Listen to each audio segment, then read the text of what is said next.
하나님의 말씀 누가복음 1장 35절.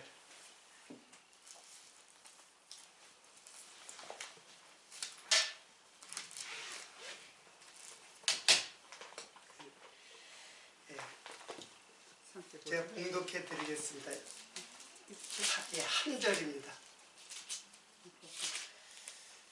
천사가 대답하여 가로되 성령이 네게 임하시고 지극히 높으신 능력이 너를 덮으시리니 그러므로 나실 바 거룩한 자는 하나님의 아들이라 일컬으리라.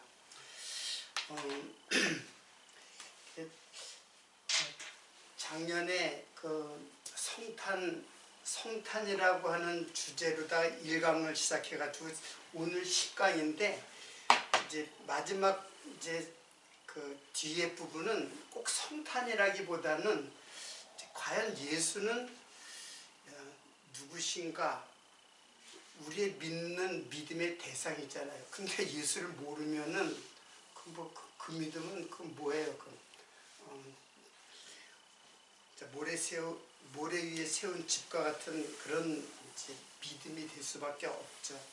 그래서 우리는 끊임없이 예수가 누구인가를 이제 배우고 깨달아가는 것이 바로 신앙이다, 이렇게 생각하면 돼요.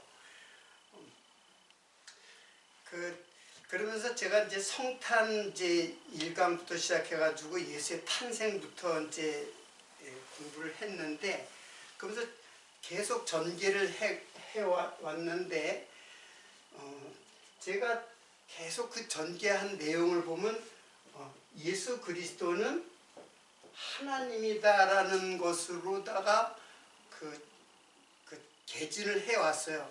그래서 예수가 하나님이라는 사실을 갖다가 굉장히 많은 시간을 갖다가 다 성경을 다 보면서 증거를 했어요. 예수는 하나님이에요. 하나님이신데, 근데 중간에 왜 예수가 하나님의 아들로 불리워지는가, 이 문제를 해결하는데, 이제 오늘 성탄으로 보면 10강인데 제가 성탄이라는 강의를 갖다가 빼버렸어요. 그냥 우리 이제 그 사랑방에 이제 그 일련 번호대로 쭉 이제 나가는데, 오늘 이제 20강 정도 한 것 같아요. 오늘이 20강째예요. 자, 근데 오늘 이제 그 천사가 대답하여 가로되, 이게 무슨 말이냐면, 마리아 너 아기가 됐어. 이제 수태고지를 하는 거죠. 이제 가브리엘 천사가 마리아에게 나타나 가지고 너 아기를 가졌어 즉 하고 그걸 알려주는 거예요. 그러니까는 내가 사내를 알지 못하는데 어떻게 이런 일이 있습니까? 그러니까는 이제 천사가, 가브리엘 천사예요, 가로되 성령이 내게 임하시고 지극히 높으신 이의 능력이 너를 덮으시니, 지극히 높으신 이는 이건 하나님이에요. 하나님의 능력이 너를 덮어서 그러므로 나실 바 거룩한 자는 하나님의 아들이라 일컬으리라, 이제 이런 말씀을 이제 하신 거예요. 그래서 그동안에 우리 마음속에 그 숙제로 남아있던 하나님과 하나님의 아들의 관계를 어떻게 우리가 이해를 해야 되는가를 오늘 이제 물론 이 시간도 몇 번의 강의를 더 통해서 이제 그 숙제를 해결하고자 합니다. 일단 오늘 이게 지난 시간에 공부했는데 좀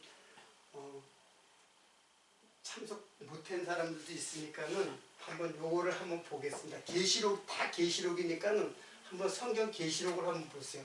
1장 1절입니다. 계시록은 성경 맨 마지막 성경이죠. 1장 1절이에요. 자, 예수 그리스도의 계시라 이제 그랬어요.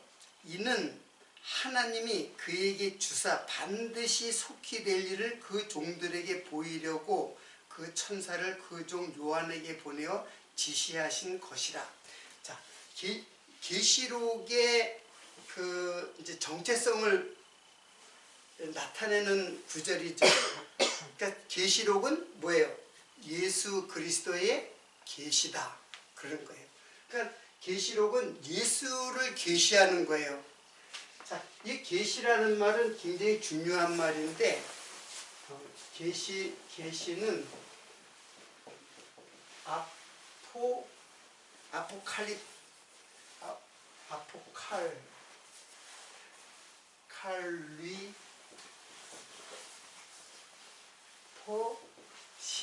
좀 발음이 어려워가지고 제가 썼는데, 아포칼립시스 그거예요.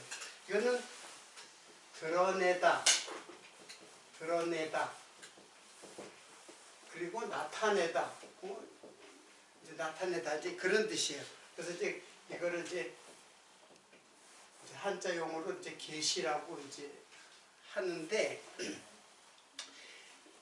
물론 이제 이 말은 이제 어디서 유래인데, 아포칼립토에서 덮개를 제거하다, 그리고 베일을 벗기다. 자, 그러니까 예수 그리스도의 계시라니까 예수 그리스도가 베일이 벗겨지는 거죠. 예수 그리스도에 대한 베일이 벗겨지는 거예요.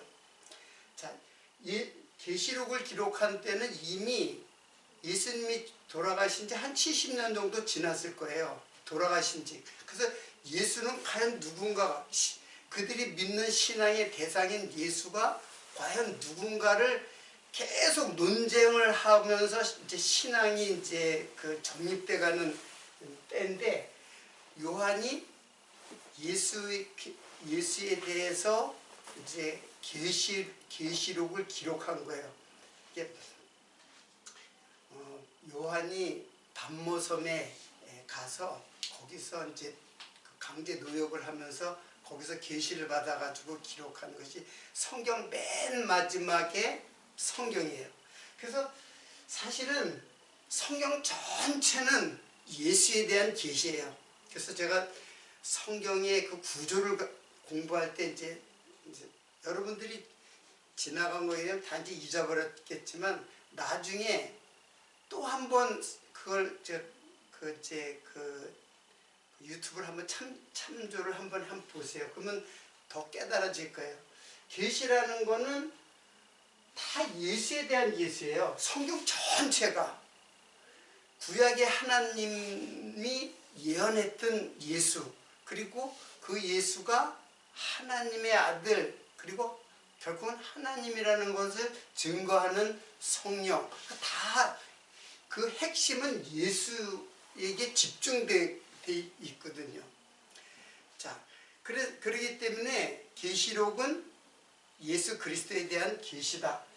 결국 성경은 전체가 예수에 대한 계시인데, 사실은 누구를 알기 위한 계시예요. 하나님이 누군지를 알려고, 구약의 하나님이 누군지를 알려고 했는데, 그 계시가 예수에 대한 계시예요. 자, 1장 8절에는 주 하나님이 가라사대, 계시록 1장 8절이에요. 주 하나님이 가라사대 나는 알파요 오메가라.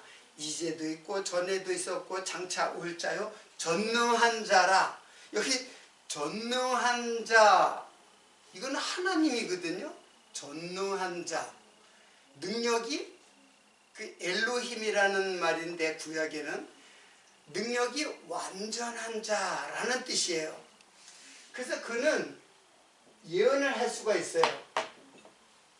인간은 예언을 못하죠. 왜? 자기가 능력이 완전해야지 예언이 내가 앞일을 다 내가 주관해야만 예언이 가능한 거예요. 그리고 예언은 이게 약속이라 그랬죠. 그러니까 성경으로 말하면 언약.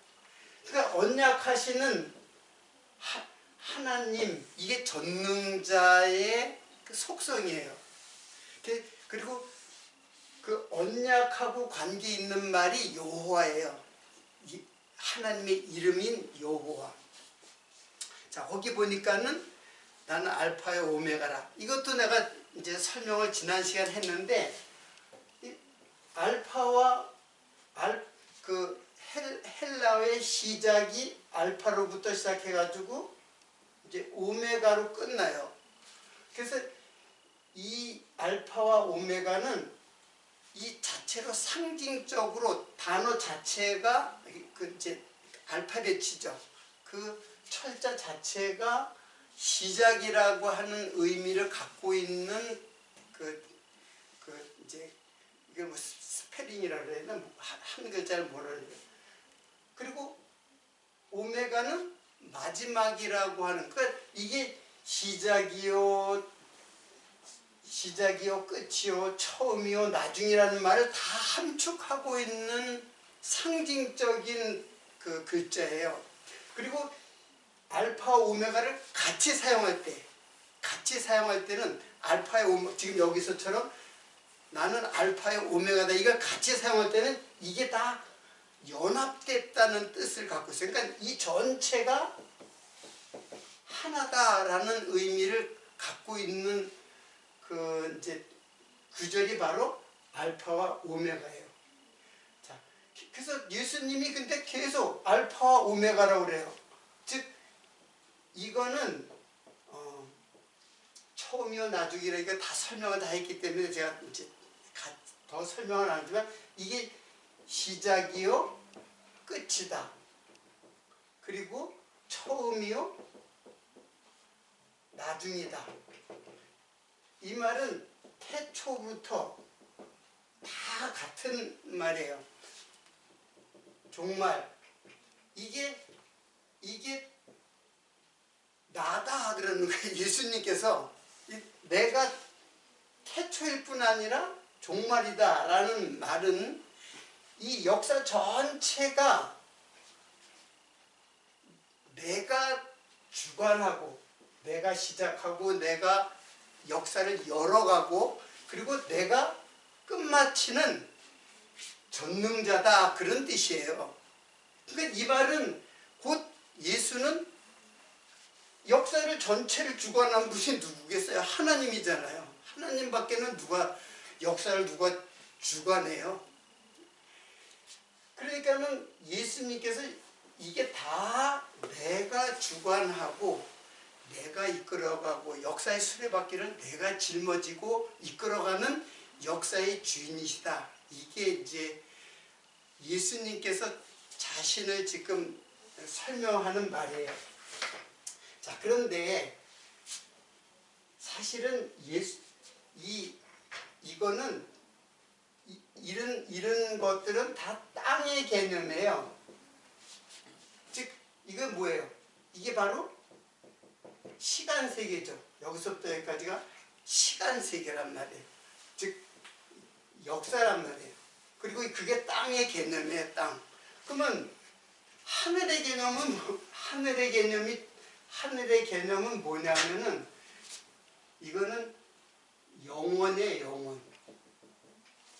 그러니까 시간은 땅이고 영원이 바로 뭐예요? 네, 하늘 개념이에요. 근데 우리는 지금 예수님께서는 이거는 역사, 시간, 그리고 이게 인간이고 이게 여기가 하나님이에요. 여기는 인간이고 여기가 하나님이에요. 그러니까 이거를 그냥 자연의 만물을 통해서 상징적으로 이렇게 설명하는 것이지, 그러니까 지금 여기에 주관자일 뿐 아니라 여러분 성경에서 그런 말씀을 예수님께서 나는 안식일에도 주인이라는 말 들어봤어요? 우리 원장님은 성경을 읽었으니까 예수님은 안식일의 주인이라고 했어요. 그럼 안식일은 뭐냐면 여기가 안식이에요. 하늘의 안식이에요. 우리 한글로 보면은 안식, 편히 쉰다는 뜻인데 이 십자가 숨을 쉰다 그런 뜻이에요. 숨을 쉰다. 편하게 숨을 쉰다. 그걸 이제 안식이라고 했는데 이게 하늘나라를 안식이라고 그러는 거예요. 하늘나라를 천국을 안식이라고 해요. 그러니까 예수님은 이 땅의 그 주관자일 뿐 아니라 하늘의 주관자예요. 그러니까 완벽한 하나님이에요. 예수님 자신이 안식일 날 이제 바리새인들이 제자들이 미리사 기회 먹는 걸 보고 왜 안식일을 하지 못할 일을 하느냐 이제 그런 얘기를 하고 뭐 이제 여러 가지 안식일에 그 쟁론하는 게 있어요. 그러면서 예수님이 뭐라는 나는 안식일에도 주인이다 그런 말 해요. 그건 뭐냐면 이 역사의 주인일 뿐 아니라 영원한 하나님의 나라 안식의 나라에도 내가 주인이다. 완벽한 하나님이에요. 예수님은. 그걸 지금 여기서 쭉 이렇게 보여주는 거예요. 자, 이거는 지난 시간에 거의 1시간 다 걸쳐서 이거 설명했던 거기 때문에 제가 이제 이걸 생략하고 자, 그러면은 그럼 요걸 한번 이제 또 보겠어요. 여기 적어놨던 거니까는 자, 요한복음 이것도 공부했던 건데 요한복음 이게 이제 그 바리새인과의 그 이제 이야기 속에서 예수님께서 하시는 말씀이에요. 이거 중요하니까 저는 이 구절을 아주 중요하게 생각해요. 한번 보세요. 직접 8장 23절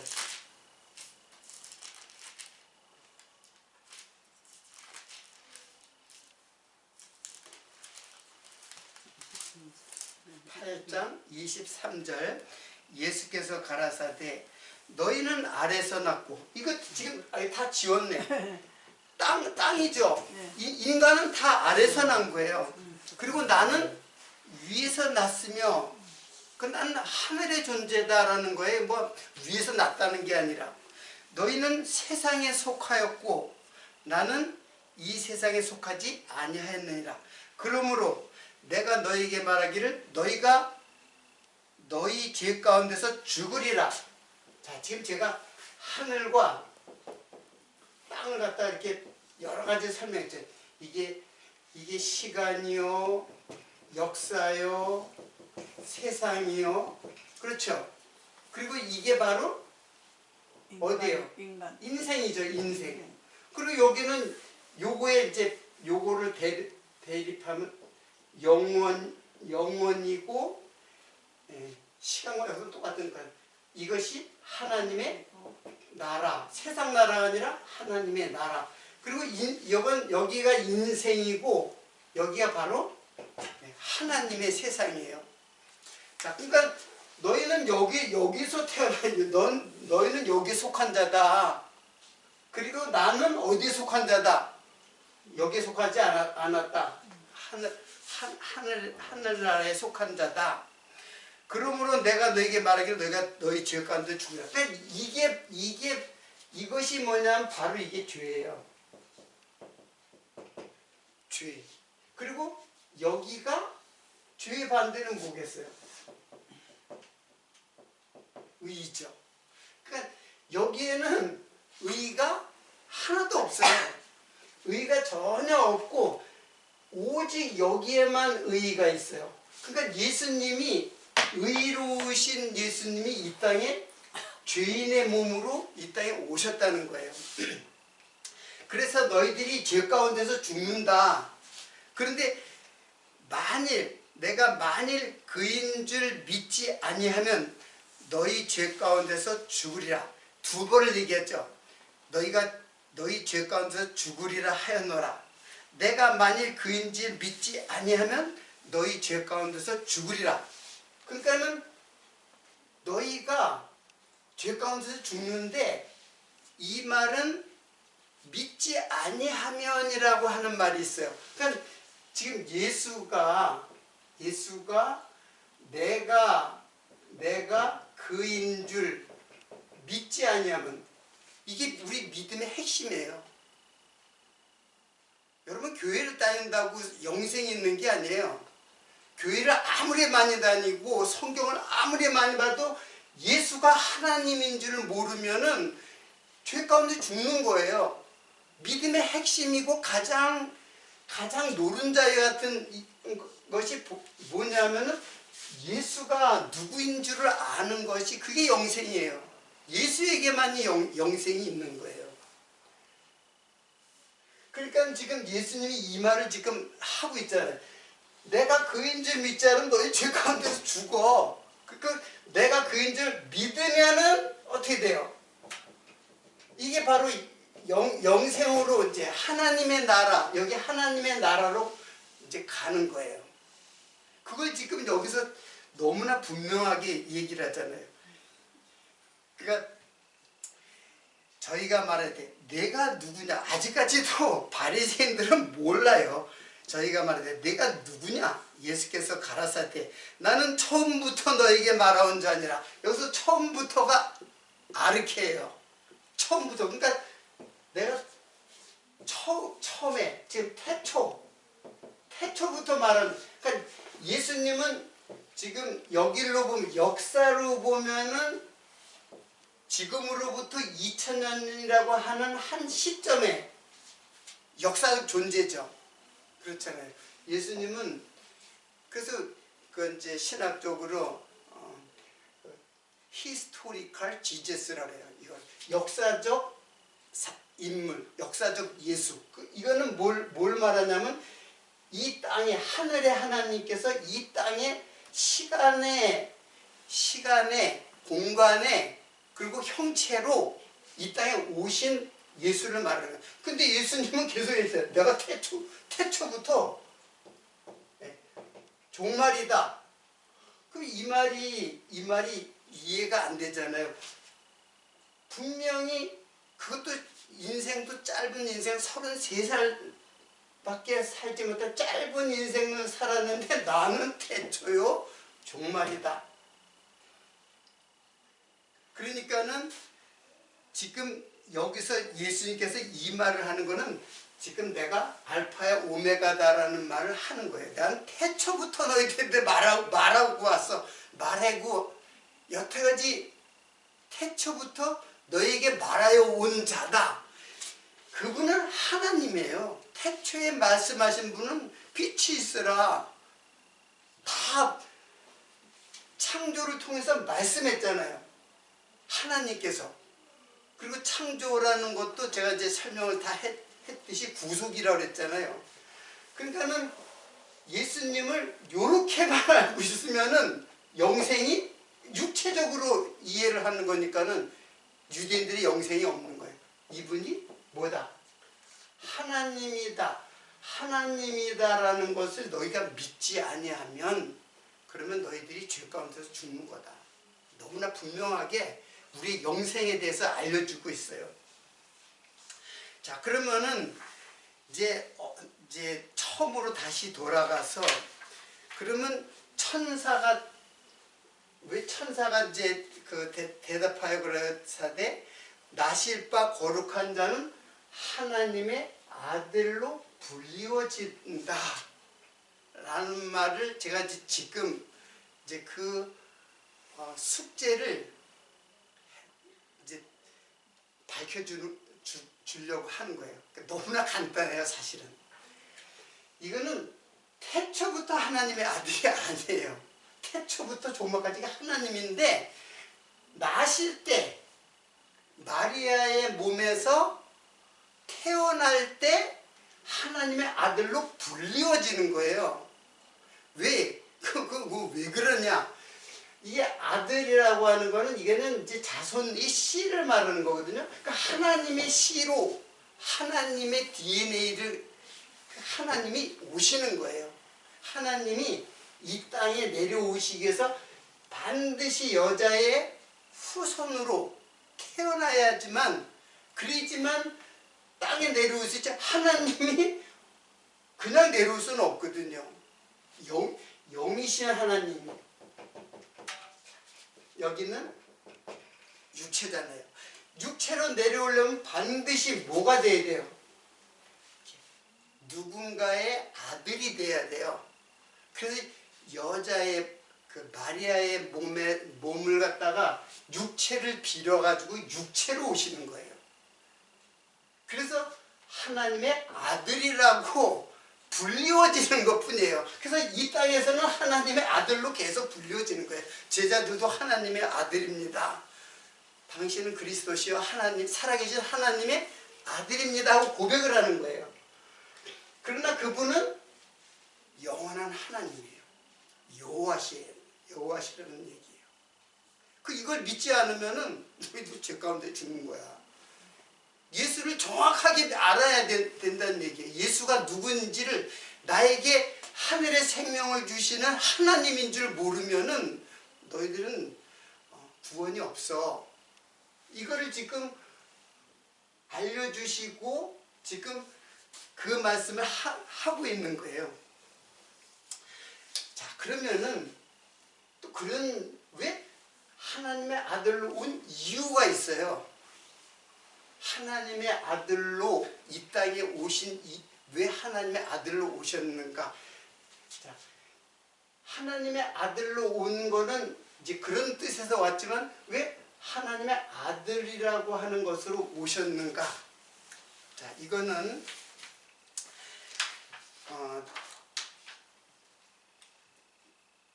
이사야 9장 6절은 너무나 분명하게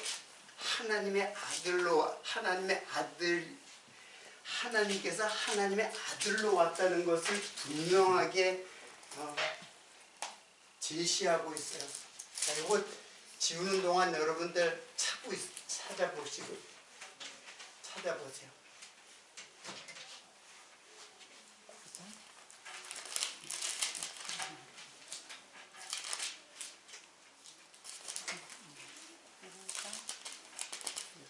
이사야, 여기 있죠? 이사야 9장 6절이야. 9장 6절 맞네. 자, 제가 봉독해 드리겠습니다. 이는 한 아기가 우리에게 낳고 한 아들을 우리에게 주심받았으니, 이게 바로 예수님의 탄생이에요. 예수님의 탄생을 지금 이사야 선지자가 예언을 한 거예요. 그 어깨는 정사를 메었고 그 이름은 기묘자라 모사라. 여기 정사, 기묘자, 모사라는 단어의 해설은 제가 다음에 기회가 되면 하도록 하고, 이건 다 하나님의 능력을 표현한 그 단어들이에요. 기묘자라는 말은 신기한 일을 베푸는 자라는 뜻이고, 자, 전능하신 하나님이라. 자, 지금 한 아기 그리고 한 아들 이렇게 했죠. 한 아기를 하나님께서 우리에게 태어났고, 그리고 한 아기와 한 아들을 우리에게, 즉 누구예요? 이 성경을 깨닫고 읽는 우리들, 성도예요. 성도에게 한 아들을 하나님께서 주셨다. 근데 그분은 정사를 메었고 기묘자라 모사라. 전능하신 그분이 누구냐면 전능하신 하나님이다. 너무나 분명하게 소개를 하고 있죠. 그리고 영존하시는, 영원히 존재하시는, 영존하시는 뭐라 그랬어요? 아버지라 그랬어요. 이번에는 아들을 줬는데 아들을 줬는데 왜 아버지라고 하는, 지금 그 문맥이 어때요? 이게 지금 이렇게 돼 있죠? 아기, 한 아들, 하나님이라고 영존하시는 아버지라고 그랬잖아요. 그리고 평강의 왕이다. 이 세상은 시기와 질투와 전쟁이 끝나지를 않아요. 다 자기 중심의 세상이기 때문에 전쟁이 끝나지 않아요. 아무리 평화협정을 해도 또 싸우고 또 싸우고. 그런 이 세상에 하늘의 평화를 갖다가 이 땅에 주시는 평강의 왕. 구약에는 솔로몬이 그 평강의 왕으로 오셨죠. 그 예수 그리스도를 지금 상징하는 인물이에요. 그러니까는 하나님께서 아들로 오시는 거예요. 이렇게 한 아기로. 그래서 예수님이 그냥 어른으로 오신 게 아니고 뭘로 왔어요? 육체로 올라오려니까 아기로 온 거예요. 아기로. 우리가 똑같이 아기로 왔어요. 그러면 지금 왜 아들로 오셔야만 하는 것인가 라는 문제가 있는 거예요. 다른 방법도 있을 텐데 하나님이 방법이 없겠어요? 뭐든지 다 하실 수 있는데 하나님이 영이신 하나님이 육을 입고 자기 피조 세계로다가 들어왔는데 못할 일이 뭐 있어요? 무소부재하신 하나님. 그거는 성도가 육체를 가졌기 때문에 그런 거예요. 성도가 즉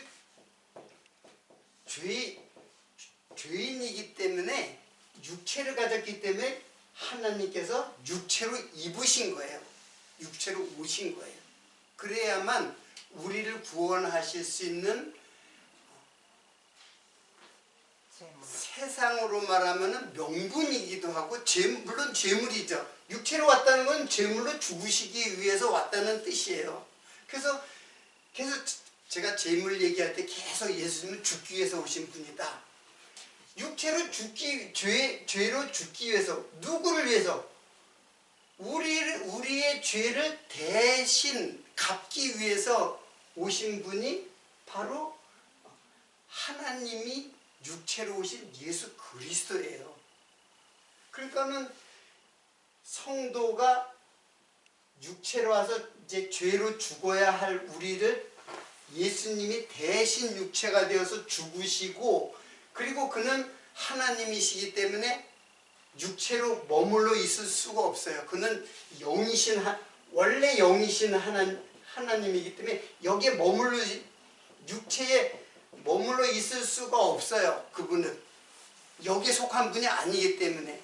그래서 부활하실 수 있는 거예요. 이 땅에 세상에 부활한 사람이 어디 있어요? 세상에 부활한 사람은 아무도 없거든요. 오직 예수만 부활하고, 그리고 우리는 예수 그리스도 안으로 들어가서 함께 부활하는 거예요. 예수 그리스도 안에. 그러니까 예수 그리스도 안에 들어갈 자는 다 육체의 죄 가운데서 죽는 거예요. 그래서 예수를 그때 믿을 때 이미 우리는 그리스도와 함께 하나가 된 부활체가 된 거예요. 전혀 다른 세상의 사람 육의 눈으로 볼 땐 똑같죠. 다 똑같은 사람이지만은 하나님께서 볼 적에는 우리를 그리스도 안에서 부활한 성도로 우리를. 그래서 하나님은 성도가 죽는 걸 굉장히 귀하게 보여요.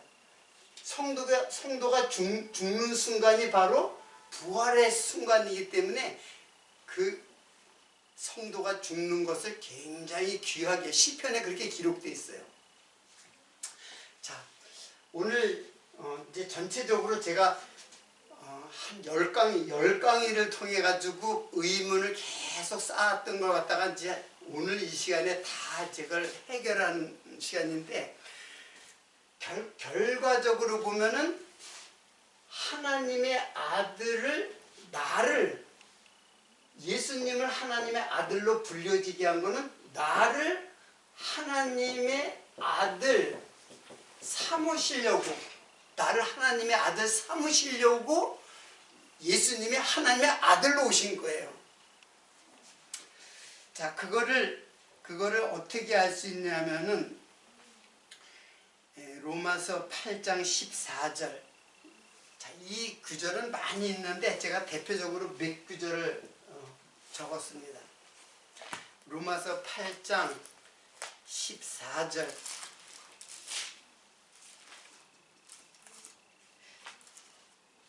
무릇 하나님의 영으로 인도함을 받는 그들은 곧 하나님의 아들이라. 이제는 이게 예수를 말하는 게 아니에요. 자세히 보세요.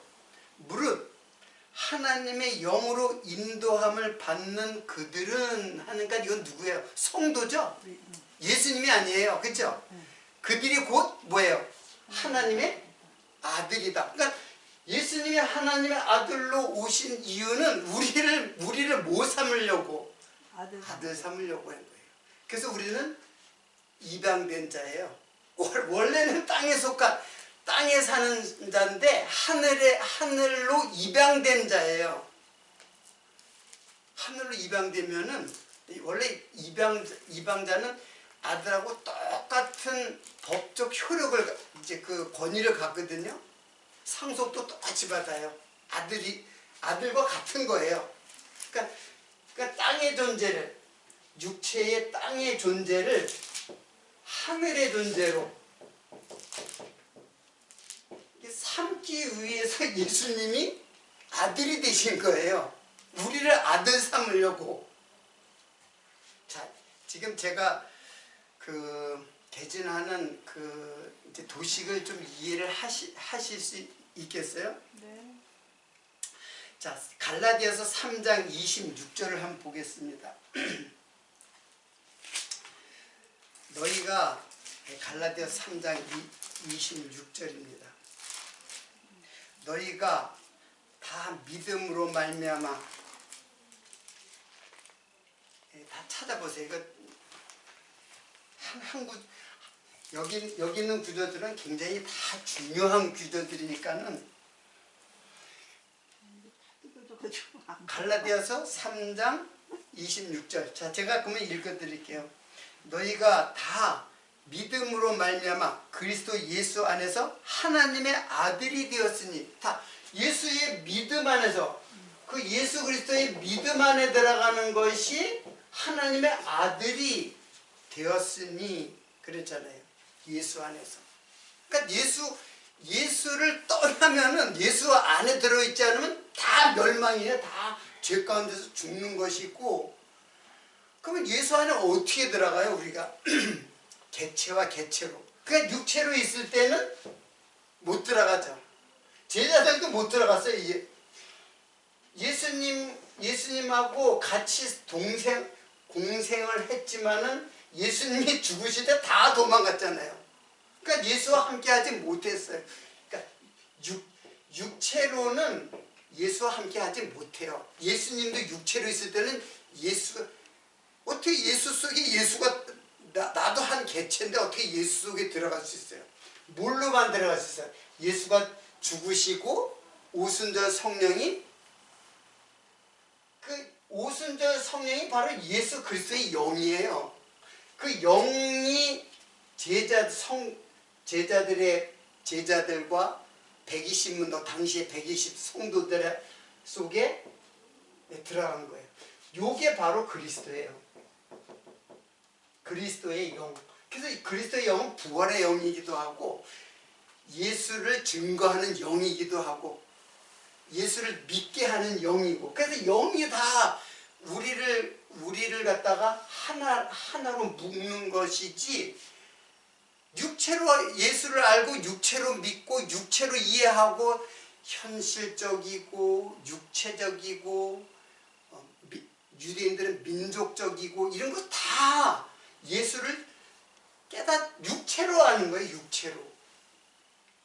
그래서 제가 오병이어의 기적을 갖다가 이제 설명한 것은, 너희들이 예수를 따르는 것은 육체로 따르는 것이다. 그 육체의 양식으로 먹는 것이다 라고 하는 거예요. 지금도 예수를 믿으면은 복을 받고, 그 다 육체적인 거거든요. 복을 받고 사업이 잘 되고 자손 잘 되고, 그 일반적으로 기복주의 신앙이라 그러잖아요. 기복주의 신앙이야말로 예수의 대적자예요. 절대로 예수를 갖다가 예수의 믿음은 전적으로 영적 깨달음이지 육체적으로 내게 유익을 주는 부. 그래서 예수 그 당시에 많은 사람들이 예수를 갖다가 다 육체를 쫓아간 거야. 먹여주고 병도 낫게 해주고 그리고 나라도 구해줄 줄 알았던 메시아로 깨달았고 쫓았던 거예요, 예수를. 근데 나 그런 사람 아니다. 나 너희들이 생각하는 육체의 메시아가 아니라 나는 너희들의 죄를 생명으로 인도하는 영적 메시아다라는 거예요. 육체적 메시아가 아니라 하늘의 메시아다. 그래서 십자가에서 죽으신 거예요. 육체적 메시아였으면은 십자가에 왜 죽어요? 그 군병들을 다 일시에 물리치고 로마를 갖다가 멸망시키고 유대 나라를 갖다가 건국할 그런 메시아로 그렇게 믿었던 제자들도 그리고 가장 그 유다 같은 경우는 바로 그런 메시아를 믿었거든요. 그런 메시아가 아니기 때문에 자결을 한 거예요. 우리는 그런 메시아에서 이제 도망가가지고 그러니까 도망가면 다 또 땅에 사는 거죠. 에이, 이제 고기나 내가 해든 고기나 잡아먹고 그냥 살아야 되겠다고 다 갈릴리 바다로 갔는데 예수님이 거기 먼저 나타났잖아요. 부활한 예수님이 베드로를 만나가지고 이제 베드로에게 이제 앞으로 되어질 일을 갖다가 예언을 해요. 너 베드로 너 이제는 너 순교한다. 그런 예언을 해요. 그러니까 너 내 양을 먹이라. 내 양을 치라. 이렇게 이제 당부를 하시고 이제 부활하신 거예요. 자, 오늘은 제가 여태까지 그 답을 안 주고 계속해서 이제 그 하나님의 아들이라기보다는 예수는 하나님이다라는 데에다 초점을 계속해서 주었어요. 그게 바른 성경에 계시고, 근데 왜 아들로 오셨는가에 대한 해답은 바로 누가복음 그 한 절이에요. 마리아의 몸에 나을 때, 요때 영원하신 하나님이신데 예수님이 마리아의 몸에 태어날 때 그때 하나님의 아들로 불려진다. 그 33년 동안 하나님의 아들로 있다가 다시 하나님으로 영원하신 한 아버지라 그랬잖아요. 한 아기가 아버지라 그랬잖아요. 그래서 하나님으로 복귀하시는 거예요. 자, 오늘 우리가 이 말씀을 우리가 이제 이해를 해도 우리들에게는 여전히 가시지 않는 앙금 같은 질문이 또 있어요. 왜 하나님께 기도를 했는가? 예수님이 하나님이신데 하나님께 기도를 했는가? 또 성경에는 예수님이 부활하고 승천해서 하나님 어디에 갔다 그랬어요? 우편에 갔다 그랬잖아요. 하나님 우편에 갔다. 그러니까 또 공간적으로 생각하는 거예요. 하나님 우편. 그러니까 우편이라는 단어를 하나님이 있고 하나님 오른쪽에 예수님이 있구나 이렇게 또 생각하는 거야. 지금 거기서 그렇게 생각할 거야 아마. 그렇게 기록됐으니까는. 자, 이거는 다음 기회에 제가 설명하도록 하고, 다음 시간에는 예수라는 이름이 어디로부터 기원이 돼가지고 예수라는 이름이 생긴 것인가를 이제 그걸 살펴봄으로써 예수와 여호와는 어떠한 이제 단어가 갖고 있는 뜻과 음의 변화를 통해서 다음 시간에는 예수와 여호와 이 단어를 한번 문법적으로 살펴보는 시간을 갖도록 하고 오늘은 여기서 마치도록 하겠습니다.